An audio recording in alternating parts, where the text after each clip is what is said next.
রাতারাতি বনী ইসরাইলকে সাথে নিয়ে হযরত মুসা আলাইহিসসালাম মিশর ত্যাগ করলেন। কিন্তু পেছনে দিয়ে আসছে ফেরাউনের বিশাল ও শক্তিশালী বাহিনী। সামনে উত্তাল নীল নদ আর পেছনে সাক্ষাৎ মৃত্যু।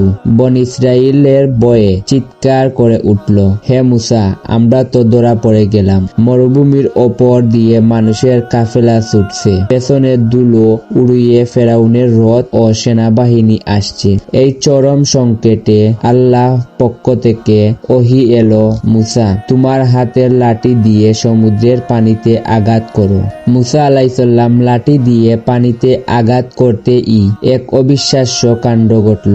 সমুদ্রের পানি দুভাগে বিভক্ত হয়ে পাহাড়ের মতো দাঁড়িয়ে গেল এবং মাঝখানে তৈরি হলো শুকনো রাস্তা। মুসা আলাইহিসসালাম তার অনুসারীরা সেই শুকনো পথ দিয়ে নিরাপদে ওপারে চলে গেলেন। ফেরাউন যখন দেখলো পথ তৈরি হয়ে আছে, সে দম্ভ ভরে তার বাহিনী নিয়ে মুসা আলাইহিসসালাম এর বানানো পথ দিয়ে সেই সমুদ্রের মাঝপথে নেমে পড়ল। সে ভাবল প্রকৃতি হয়তো তাকে সাহায্য করছে।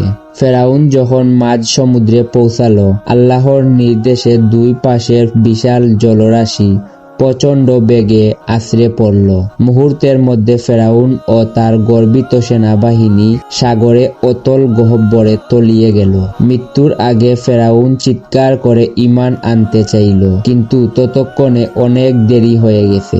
আল্লাহ জালিমের বিচার এভাবেই করেন। আজ হাজার হাজার বছর পর ফেরাউনের মৃতদেহ মিশরের জাদুঘরে সংরক্ষিত আছে, যা পরবর্তী প্রজন্মের জন্য এক চরম শিক্ষা হিসেবে। সত্যিই আল্লাহ যাকে রক্ষা করেন তাকে মারার সাধ্য কারণ নেই।